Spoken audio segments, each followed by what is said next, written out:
শুভ দুপুর বন্ধুরা। দেখো আজকে রান্না করেছি গরম গরম ভাত, আর এদিকে দেখো ঝোলটা পুরো পড়ে গেল ছেলের, এই যে ছেলের মাছের ঝোল। আর এদিকে করেছি চিতল মাছের ঝাল,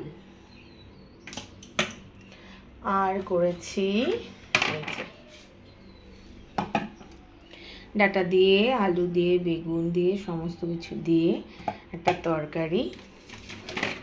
এদিকে রয়েছে বাঁধাকপি আর আলু দিয়ে তরকারি, আর রয়েছে নিম পাতা, নিম বেগুন ভাজা, কারণ এই সময় নিম বেগুন খাওয়াটা খুবই দরকার। এই যে নিম বেগুন ভাজা, কার কার এরকম প্রিয় নিম বেগুন ভাজা, কে কে খাও অবশ্যই জানিও। আর এই চিতল মাছ কে কে খেতে ভালোবাসো অবশ্যই জানিও। শুভ দুপুর বন্ধুরা, তাহলে তোমরা সবাই খাওয়া দাওয়া করো না, আর কে কে পছন্দ করো অবশ্যই জানিও কিন্তু।